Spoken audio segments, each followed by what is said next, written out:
vous apprécie. Ah, c'était écart, il faut attendre un peu alors. On attend encore 2 minutes. Allez, on va descendre à flot.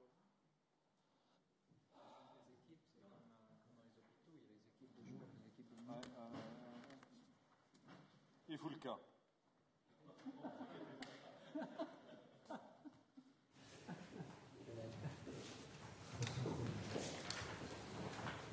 Une Bible, ça aide parfois à suivre. Bonjour. Ça va? Vous vieillissez bien? J'espère. Ah, dire qu'on a assisté à... Ah, mais quand? Oui, il y en a eu. Ah, bon. Ah, moi, j'ai connu enfant. Ah ouais? Ouais, j'avais Pas encore la balle, c'est de la photographie. Un garçon ou une fille? Une fille. C'est charmant.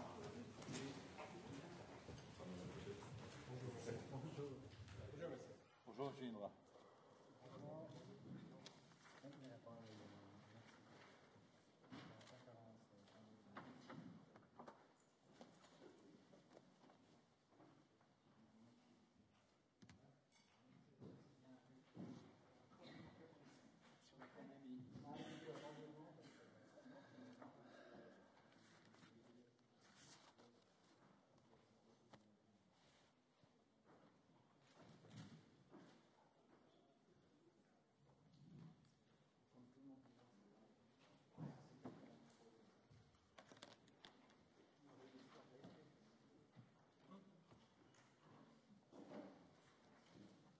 va quand même attendre qu'ils soient tous là. Ça fait dommage. Ah oui, non, ça a l'air cela. 3 minutes. Il y a beaucoup de questions sur le budget? Oui, pas mal. Parce quel était le point difficile? La question c'est toujours, étant donné les préférences de la gouvernement, est-ce que le programme va dans les tâches? C'est difficile. Ou bien est-ce qu'on va pouvoir avoir de l'autre, est-ce que c'est réaliste? Est-ce que les estimations sont réalistes? C'est une question que tout le monde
Mesdames et Messieurs, pour cette deuxième conférence de presse, j'ai le plaisir d'accueillir aux côtés du conseiller fédéral M. Pascal Couchepin, M. Peter Indra, le vice-directeur de l'Office fédéral de la santé publique. Nous vous informons sur les mesures de réduction des coûts dans le domaine des médicaments. Monsieur le conseiller fédéral. Monsieur le vice-chancelier, Mesdames, Messieurs, le département de l'Intérieur a informé ce matin le Conseil fédéral des nouvelles mesures qu'il a prises pour freiner l'augmentation des coûts de la santé. Comme nous l'avions annoncé lors de la présentation des premières propositions destinées à comprimer l'augmentation des coûts, les mesures qui ont été communiquées au Conseil fédéral ce matin visent avant tout le prix des médicaments. On constate que le prix des médicaments et les coûts des médicaments continuent à augmenter de manière inquiétante. Début de l'année, c'est 9% par rapport à la même période de l'an passé. Il y a donc nécessité d'intervenir une nouvelle fois. Alors, beaucoup de propositions ont été faites au cours de ces dernières semaines, des chiffres ont été articulés. Nous serons prudents parce que l'estimation dépend beaucoup des changements dans le marché. Je rappelle que lorsque nous avons pris les premières mesures de l'histoire, pas de l'humanité, mais de la LAMAL, pour limiter les coûts des médicaments en 2005, on avait estimé le potentiel à 250 millions et en réalité, ça a été beaucoup plus. Certains estiment, notamment le surveillant des prix, l'ancien surveillant des prix, celui qui a passé maintenant, qui est devenu écrivain public, Strahm, il estime que les mesures prises ont permis des économies de l'ordre de 600 millions de francs. Alors, le paquet de mesures que nous présentons aujourd'hui vaut plusieurs centaines de millions de francs. Nous pensons de l'ordre de 400 millions de francs, mais nous donnons ces chiffres avec beaucoup de prudence. Peut-être que c'est plus. Nous espérons que c'est en tous les cas ça. Au total, ça fera donc en 4 ans 1 milliard de francs de réduction de coûts des médicaments, alors que le marché tourne annuellement autour de 4,4 milliards de francs. Alors, comment est-ce qu'on veut essayer d'obtenir ces gains de plusieurs centaines de millions de francs, ou en tous les cas ces moindres coûts de plusieurs centaines de millions de francs? Tout d'abord, nous avons modifié la fixation des prix des génériques. À l'avenir, elle se fera en 3 paliers, 50, 40%, 20% moins cher que l'original, selon le volume vendu. Le marché des génériques a pris de l'importance au cours de ces dernières années, mais il reste un potentiel. Il ne faut jamais calculer le volume des génériques par rapport au coût total des produits pharmaceutiques. Il faut se demander quelle est la part de génériques dans le marché potentiel, c'est-à-dire le marché des médicaments dont la patente est échue. Alors, je crois qu'on est autour de 60-70%. Mon espoir, c'est de monter plus haut, autour de 80%, et aussi de diminuer le prix des génériques. On sait que les génériques sont plus chers en Suisse qu'en Allemagne, par exemple, mais on ne peut pas prendre les prix allemands pour les répercuter en Suisse sans autres, parce que les marchés sont très différents. Et le marché des génériques, si vous avez un marché de 30 millions de francs, à coup sûr, vous aurez des génériques. Par contre, si vous avez un marché de 3 millions de francs, suivant les conditions que vous faites, les fabricants de génériques renonceront à mettre sur le marché des génériques suisses ou avec les prescriptions suisses. Donc, on ne peut pas reprendre les prix de l'extérieur tels quels. Par contre, on a prévu un mécanisme qui pousse à la baisse des prix des génériques, mais qui n'exclut pas du marché certains génériques qui ont un volume relativement bas. Ensuite, la deuxième mesure, nous avons introduit un réexamen triennal des conditions d'admission des médicaments après leur inscription sur la liste des spécialités. Ce réexamen doit se faire sous l'angle de l'efficacité, de l'adéquation et de l'économicité. Troisième décision, le panel des pays de référence a été étendu. Outre l'Allemagne, le Danemark, la Grande-Bretagne et les Pays-Bas, Nous avons retenu la France et l'Autriche. Nous n'avons pas retenu l'Italie parce que l'Italie n'a pas un prix unifié des médicaments. Les prix des médicaments sont fixés par région et on a d'ailleurs calculé que probablement ça n'apporterait pas grand-chose au panier.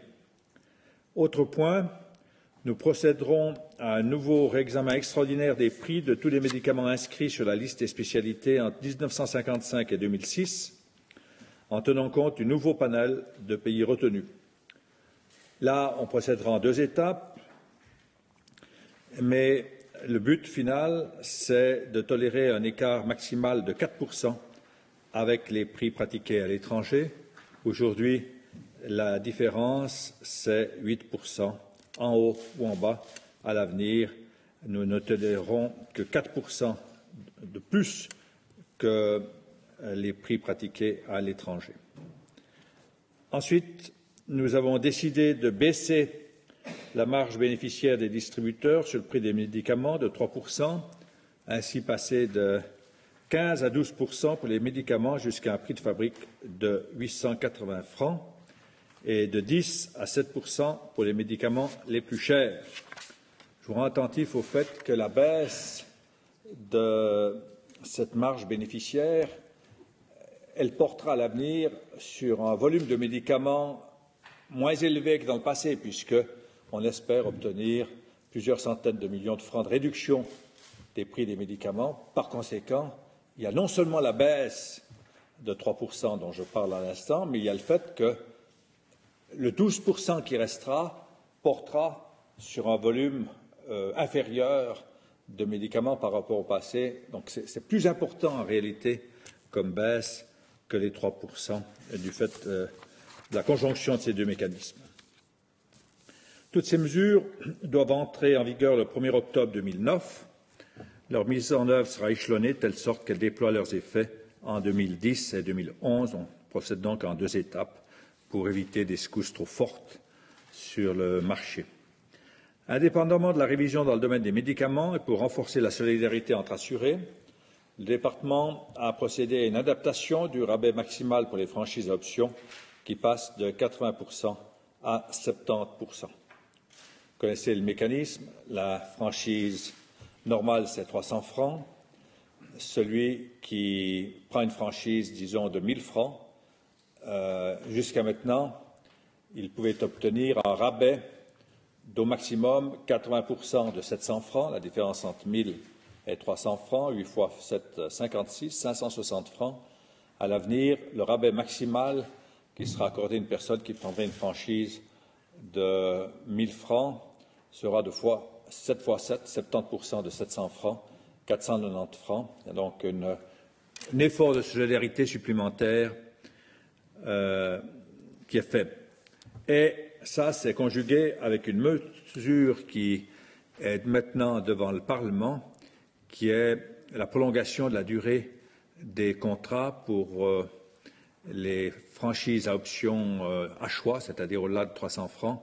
À l'avenir, ceux qui veulent une franchise à option au-delà de 300 francs, qui est la franchise de base, devront faire des contrats de 2 ans. Ce sera donc un peu plus cher pour eux et le contrat doit être fait pour 2 ans, de telle sorte qu'on évite des allers-retours, des gens qui prennent une franchise à 2 500 francs, puis ensuite ils savent qu'ils doivent faire l'année suivante une opération élective, par exemple la hanche, alors ils changent, ils reviennent à la franchise à 300 francs, puis quand ils ont fait l'opération élective, ils repartent avec la franchise à 2 500 francs.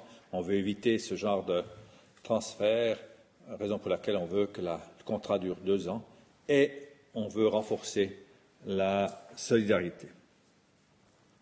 Toutes ces mesures auxquelles il faut ajouter la réduction des tarifs de laboratoire qui entre en vigueur aujourd'hui, qui, je crois, aujourd'hui fait la quasi-unanimité, plus personne n'en parle après les vagues de chaleur du printemps.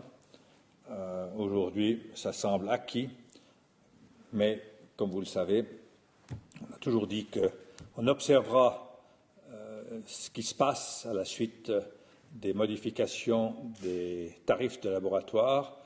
Il y aura certainement des erreurs à corriger. On en a trouvé déjà quelques-unes. on a eu l'élégance de corriger les erreurs en notre défaveur immédiatement, et celles qui sont probablement en notre faveur, on veut étudier de plus près pour voir si c'est vraiment une erreur. En d'autres termes, là où probablement il y a eu une erreur parce qu'on a sous-estimé les coûts, par conséquent les praticiens sont défavorisés, on a dit on change immédiatement à la hausse parce que si on a fait une erreur, il ne faut pas que quelqu'un supporte des coûts. Par contre, là où probablement on devra baisser parce qu'on a surestimé les coûts, on veut regarder ça de plus près. La modification des tarifs interviendra plus tard. Nous voulons jouer fair-play avec tout le monde dans ce domaine, mais on veut fermement appliquer ce qui a été décidé précédemment. Ensuite, on reste toujours en discussion au Parlement pour l'ensemble des mesures urgentes. Je maintiens l'idée que le ticket modérateur de 30 francs pour les 6 premières consultations médicales est une proposition qui est efficace, mais qui nécessite un certain courage. Et pour moi, c'est important que le Conseil fédéral maintienne cette proposition et le Parlement, en fonction de ses besoins et peut-être aussi, peut-on dire, de son courage, décidera. On respectera naturellement la volonté du Parlement. L'introduction par les assureurs d'un service conseil médical par téléphone gratuit 24 heures sur 24. Cette mesure a été approuvée l'autre jour par la Commission du Conseil national. L'obligation d'une durée d'assurance de 2 ans pour les franchises à option, je viens d'en parler. L'octroi au Conseil fédéral de la compétence de baisser de 10% dans un canton les tarifs ambulatoires en cas d'évolution des coûts supérieurs de 2% à la moyenne suisse. Le Parlement, je crois, d'après les premières discussions, veut aller même plus loin, ce que nous ne souhaitons pas, parce que nous pensons que les discussions tarifaires doivent être la règle entre les partenaires tarifaires. Et je l'ai dit déjà la dernière fois, le Conseil fédéral souhaite des compétences subsidiaires et souhaite ne pas être obligé de les utiliser pour des raisons tout à fait pratiques. Et puis, nous espérons pouvoir faire passer l'obligation pour les cantons, non pas de prendre des mesures de planification, mais de prendre des mesures pour réguler les activités ambulatoires hospitalières. Je répète, il ne s'agit pas de faire une planification, mais d'avoir un œil sur l'activité ambulatoire des hôpitaux dont les cantons sont le plus souvent propriétaires. Voilà la situation. Tout ça devrait conduire les assurances à un peu plus de sécurité quant à la fixation des primes pour l'an prochain. Je n'ai pas de commentaires à faire, c'est aux assurances à décider quelles sont les primes qui sont adéquates. Je rappelle qu'elles se sont trompées ces 2 dernières années de 2%, ce qui est désagréable, mais quand même pas absolument extraordinaire, parce que ça signifie qu'elles ont été dans la cible à 98%. Et ceux qui ont construit une fois une maison, ceux qui ont pris des risques dans la vie, savent que lorsqu'on se trompe pas à 98%, c'est déjà pas mal. J'espère que cette fois-ci, les assurances réussiront à être à 100% dans la cible, mais c'est quasiment impossible. Peut-être qu'ils iront dans la cible à 101%, ce qui est aussi pas très bien. Voilà, je réponds aux questions. Si Simonazzi est d'accord de vous donner la parole. Brièvement, Brièvement. Je vous donne la parole. À vous, on passe à vos questions. Monsieur O'Reilly. Oui, Monsieur le Conseiller fédéral, on a entendu beaucoup de voix qui ont livré un certain nombre de pronostics sur le potentiel d'économie. Certains parlaient de 800 millions, d'autres d'1,3 million. Ces derniers temps, les milieux des pharma ont fait une sorte de chantage qui consistait à dire si on nous presse trop, il faut savoir que tout un secteur de l'économie est en jeu et que des places de travail sont en jeu. Dans quelle mesure est-ce qu'on a cédé à ce chantage? Ce n'est pas du chantage. C'est la réalité. Si vous ruinez une branche, ce n'est pas du chantage. Alors, le problème, c'est de savoir si c'est juste ou faux, les pronostics. Mais ce n'est pas du chantage que de dire que si vous ruinez une branche, il y aura du chômage. Où est le chantage? Où est le chantage? En clair, est-ce que le potentiel d'économie, ça c'est un autre problème, sans trop de contraintes pour la branche, n'aurait pas été supérieur? Nous pensons que ce que nous proposons est correct. C'est un effort assez important pour la branche. Je viens de vous le dire. On a eu 600 millions au cours de ces dernières années. Notre paquet, on peut l'estimer à l'ordre de 400 millions de francs. 600 plus 400 millions, ça fait 1 milliard de francs sur 4,4 milliards de chiffre d'affaires liés aux médicaments. C'est pas mal. Et si on en faisait autant dans d'autres secteurs de la santé, je crois qu'il y aurait la révolution. Par conséquent, l'effort est important. Nous croyons qu'il est possible. Nous croyons qu'il est possible, qu'on peut le demander à la branche, mais le moins qu'on puisse dire, il faut que cesse cette démagogie qui laisse croire que tout est possible dans le domaine de la pharmacie jusqu'au moment où on aura une catastrophe économique et on se retrouvera comme l'Allemagne en ayant perdu son industrie pharmaceutique. Je vous rappelle qu'il y a quelques années, on disait de l'Allemagne qu'elle était la pharmacie du monde, et aujourd'hui, la pharmacie du monde est la Suisse, avec les États-Unis et l'Angleterre. C'est quand même pas si mal, c'est 30 milliards d'exportations dans le domaine pharmaceutique. Cela dit, je ne crains pas de prendre des mesures qui font mal à cette branche, et les mesures qu'on prend font mal à cette branche, mais je ne suis pas d'accord de sombrer dans la démagogie facile qui consiste à dire c'est toujours insuffisant lorsqu'on s'attaque au prix des médicaments. Il faut raison garder si on ne veut pas pleurer demain les conséquences économiques de la démagogie de certains. Je ne parle pas de vous, naturellement. Madame Pictet avait d'abord une question, et puis ensuite on prendra. Le mois dernier, devant le Parlement, vous aviez dit que vous vouliez supprimer la pratique des médecins dispensateurs, de médicaments. Non. Où en est-on avec ce projet? Non, je n'ai pas dit ça. J'ai dit qu'on allait mettre en consultation la loi sur les produits thérapeutiques et que dans le cadre de la consultation de la loi sur les produits thérapeutiques, nous proposerons la suppression de ce qu'on appelle la propharmacie, c'est-à-dire les médecins self-dispensateurs. Donc, on en est là. On va mettre en consultation la révision de la loi sur les produits thérapeutiques et si le Conseil fédéral l'accepte, je proposerai la suppression. Mais ne vous faites pas d'illusions, le lobby est puissant.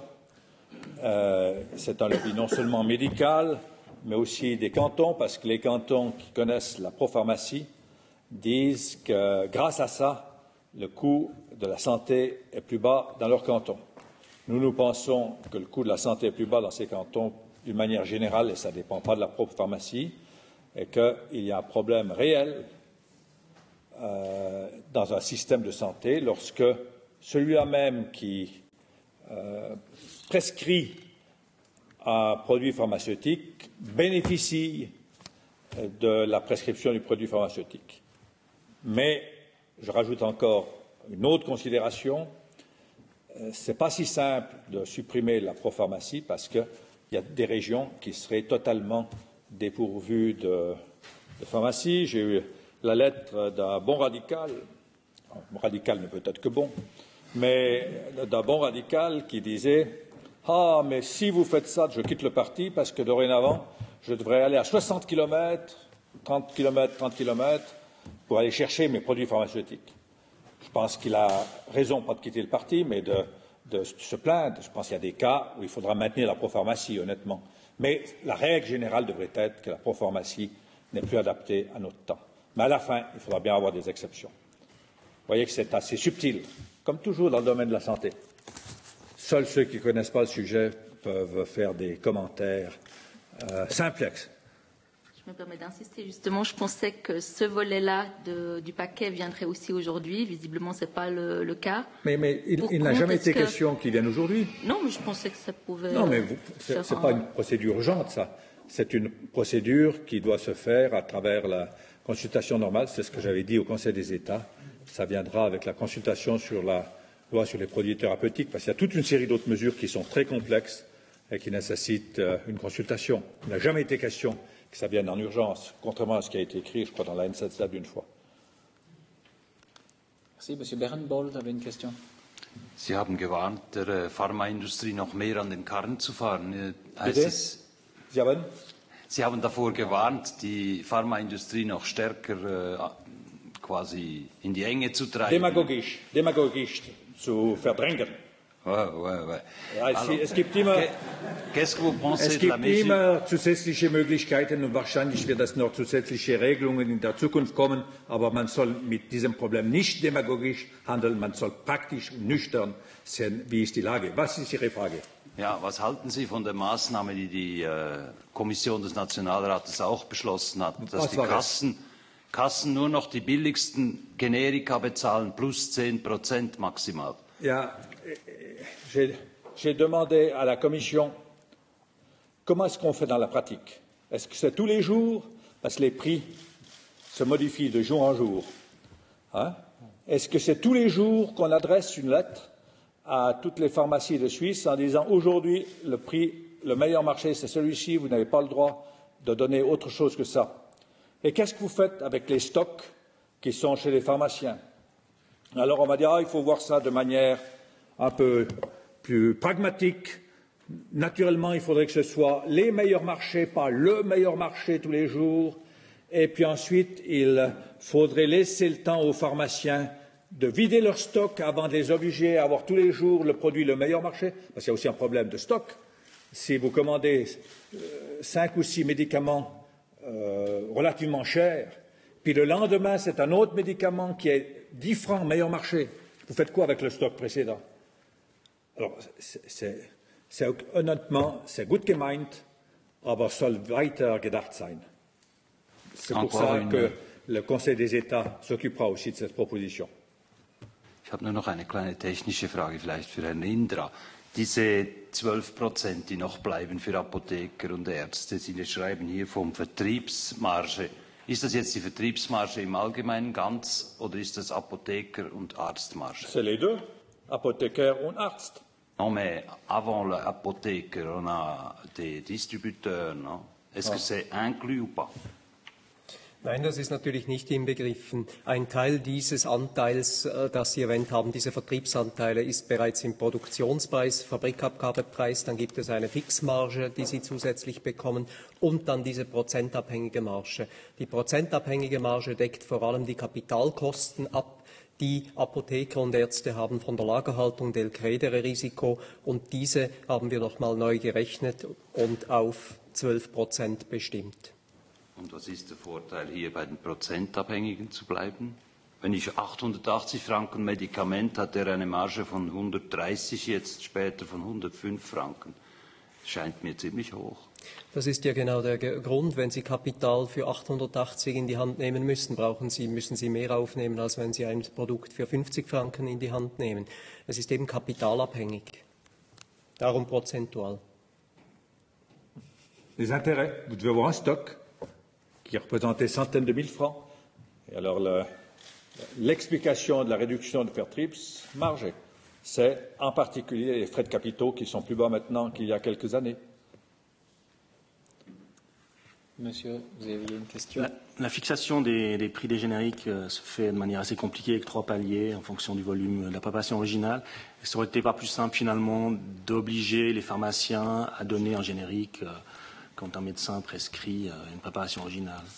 Ça, c'est un grand débat qui a eu lieu déjà il y a quelques années quand j'ai commencé à introduire les mesures en faveur des génériques et on a préféré les mesures incitatives, c'est-à-dire que si vous ne prenez pas un générique lorsqu'il est meilleur marché que l'original, vous payez 20% de participation.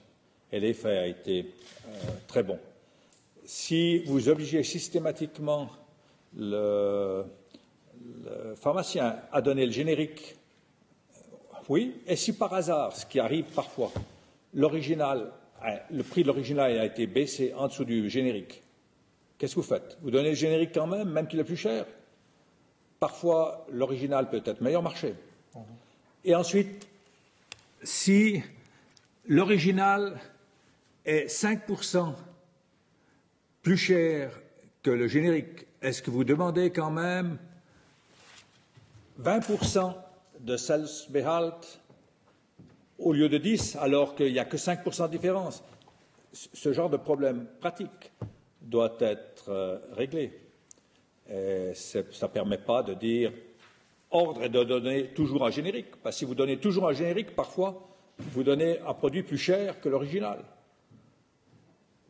Et naturellement que si vous faites ça et que vous êtes un marchand de produits pharmaceutiques habile, vous allez réduire le prix de quelques produits pharmaceutiques en dessous du prix de l'original, et après vous dites, regardez la stupidité de cette réglementation, elle nous interdit de vendre un produit qui a meilleur marché que le générique. Donc ce qu'on a fait, c'est introduire un mécanisme qui pousse à la baisse des génériques sans laisser disparaître les génériques du marché. Parce que ça, c'est le grand problème qu'on a. Vous ne pouvez pas avoir pour tous les génériques les prix allemands, parce que si vous avez les prix allemands pour des génériques pour un petit marché comme le marché suisse, probablement que les fabricants de génériques retirent le générique qui a un trop petit marché en Suisse. Le marché allemand est 10 fois plus grand. Et par conséquent, vous pouvez avoir des prix pour des génériques différents parce qu'ils ont un intérêt à avoir le générique sur le marché. En Suisse, pour 2 millions de chiffre d'affaires, vous ne faites pas un emballage en 3 langues et avec le stock, la réserve, ce n'est pas assez. Donc c'est subtil ce marché et on ne peut pas y aller à coups de botte. J'ai une question complémentaire, M. Indra. Est-ce que vous pouvez citer le nombre de produits originaux qui sont meilleurs marché que des génériques? Moi, personnellement, je ne connais pas. Il en est arrivé. Il est arrivé. Et surtout, ce que vous ne pouvez pas promettre, c'est si ça dépend des règles. Aujourd'hui, ils n'ont pas d'intérêt à avoir un produit original meilleur marché que le générique. Mais lorsque vous avez vendu votre produit pendant des années, vous avez remboursé vos frais de recherche et le coût marginal de production d'un produit pharmaceutique est très faible. Ce qui coûte, c'est la recherche et tout ça. Et alors, même si, lorsque votre patente est échue, pour des raisons commerciales, vous avez décidé d'abattre le prix de votre original, vous pouvez le faire parce que le coût marginal est faible, mais vous ne le ferez pas si ce n'est pas nécessaire. C'est pour ça que, probablement, il y a quelques cas où le produit original a pu être meilleur marché, mais le système actuel ne pousse pas dans ce sens-là. Par contre, si vous faites systématiquement la règle du générique, vous risquez, pour ridiculiser le système, d'avoir des gens qui abaisseront d'1 franc le produit original en dessous du générique. Le temps d'éliminer le générique, puis ensuite ils reviennent à l'original. On a vu des cas, je termine là-dessus parce qu'on pourrait parler des heures, on a vu des cas, pas en Suisse, mais ailleurs, de gens qui ont un original. Ils produisent sous un autre nom le même produit, ils abattent les prix en dessous du générique, le marché du générique disparaît et ils font disparaître la préparation similaire à l'original, mais sous un autre nom. Et puis après, on se retrouve seulement avec la préparation originale. Dans ce domaine-là, tout est possible. Toutes les stratégies sont possibles. Il faut donc être un peu, je répète, il ne faut pas y aller avec des bottes. Encore deux questions, Monsieur. Ich habe eine Anschlussfrage an die letzte Frage, an die Frage von Herrn Berlocher außerhalb der Generikas.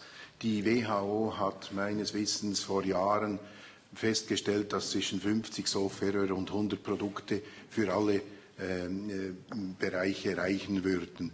Warum haben Sie nicht außerhalb dieses dringlichen Programmes einmal solche drastischen Maßnahmen vorgesehen im Rahmen der obligatorischen Krankenversicherung, dass es nur Originale oder Generika gibt, eben 50 bis 100 Produkte, die für sämtliche Identifikationen reichen würden?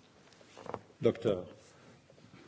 Es ist eben die therapeutische Vielfalt. Wenn Sie die Ärzte fragen, dann sagen sie Ihnen, dass sie bei 10 Generikas zum Beispiel, die sie haben, ganz unterschiedliche Wirkungen haben, weil bei jedem Generikum ist der Wirkstoff derselbe, aber die Zutaten, die Konservierungsstoffe, die sie drinnen haben, die sind unterschiedlich, die müssen nicht gleich sein. Im Weiteren haben Sie bis zu 25% Abweichung, die Sie haben dürfen pro Generikum gegenüber dem Original, der Wirkstoff, der Verfügbarkeit, der Bioverfügbarkeit im Körper. Das bedeutet, wenn Sie 2 Generika haben, die zwar gleich sind, können Sie bis zu 50% unterschiedliche Wirkung haben. Daher ist diese Austauschbarkeit schwierig. Gewisse Patienten ertragen das eine Generikum gut, das andere nicht. Und daher wünscht auch die Ärzteschaft, dass sie hier eine breite Vielfalt haben. Das ist der Grund, dass man hier eine möglichst breite therapeutische Möglichkeit hat, die jedem Patienten angepasst ist. Entschuldigung, ich habe aber nicht von den Generika gesprochen, sondern von den Originalpräparaten. Also man könnte auch zwischen diesen 50 oder 100 Originalpräparaten in der OKP könnte man sich damit begnügen. Früher hatten Sie zum Beispiel bei den Antibiotika nur das Penicillin. Mittlerweile haben wir Gott sei Dank 30, 40 verschiedene Sorten von Antibiotika, die je nachdem zum Einsatz kommen. Also hier hat sich auch die Entwicklung, die Innovationsfähigkeit gewandelt. Ich glaube, die WHO würde heute nicht mehr mit 100 Präparaten arbeiten, respektive sie müssten dann, wenn Sie das Beispiel eines Nagels nehmen, den Nagel vielleicht nicht mit einem Hammer, sondern mit einer Zange hineinschlagen, obwohl Sie einen Hammer brauchen würden. Und wenn es den Hammer gibt, aber außerhalb der Grundversicherung, dann sind Sie nicht zufrieden. Si Monsieur Rocky avait encore une question. Oui, Monsieur le Ministre. Dans le temps qui vous est imparti jusqu'à fin octobre, que pensez-vous proposer en rapport avec la black box du marché des médicaments? Je nomme ici les centaines de millions de rabais qui sont accordés entre les acteurs du marché et qui, selon Santé Suisse, ne bénéficient pas aux assurés. D'abord, la loi existe. La loi prévoit que tout rabais doit bénéficier aux assurés. Le problème, c'est la preuve.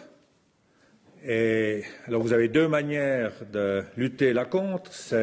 La première manière, c'est d'envoyer la police, c'est de commencer à faire la police systématique et dans un esprit épouvantable avec des résultats très modérés. Puis la deuxième manière, c'est celle que nous avons choisie. Notamment, on sait que dans le domaine des génériques, certaines entreprises donnaient, on n'a pas la preuve, mais on sait donner des rabais. Si on fait baisser le prix des génériques, ça signifie que les rabais vont diminuer. Puis si les rabais ne diminuent pas, ça signifie que le prix des génériques est encore trop élevé et qu'on peut encore taper. Donc, il y a deux méthodes. C'est la méthode policière qui est inefficace, même si ça fait plaisir de temps en temps, parce que ça permet de faire des grands titres dans un journal populaire de qualité, relative. Et puis,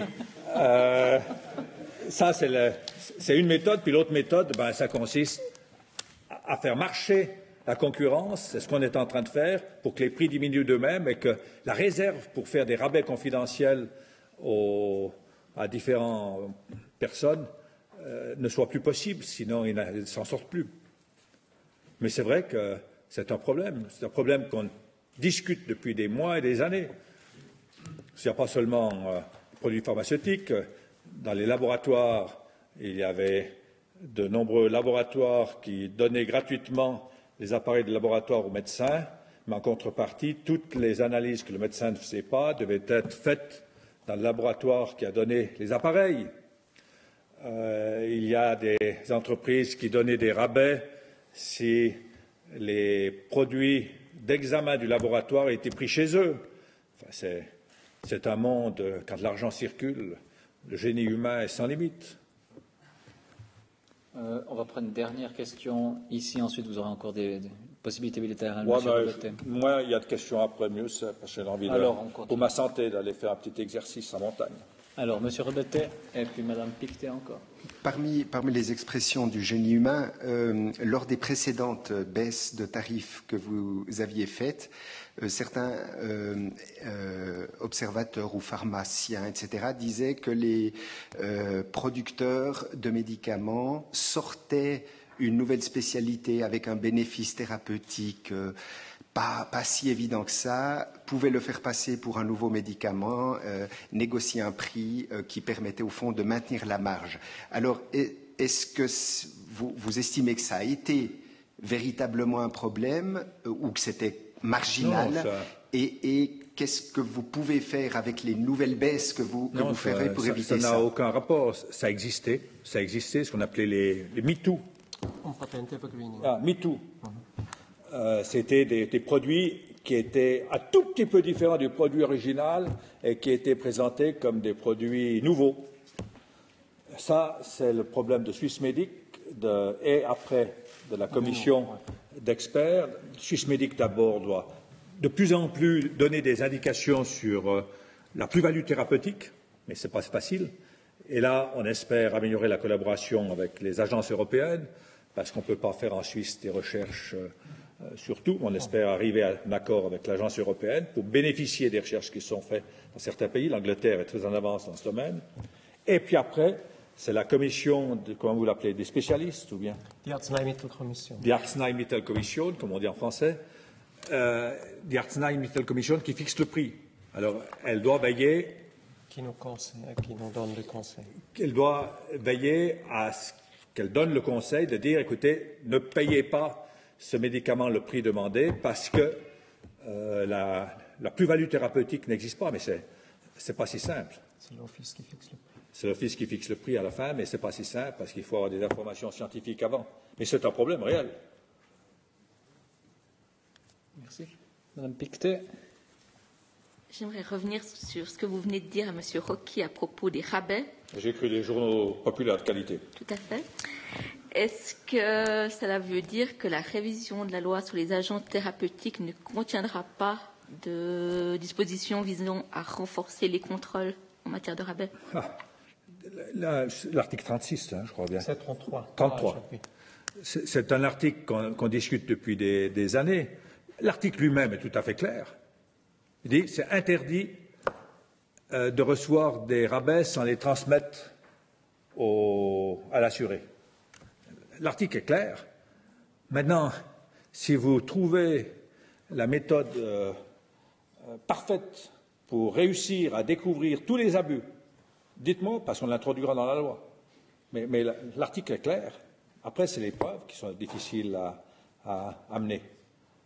Et nous pensons toujours que la meilleure méthode pour éviter ça, c'est que les prix ne permettent pas des rabais confidentiels massifs. Voilà. Alors maintenant, je réponds à quelques questions, puis après, je vous quitte. Merci.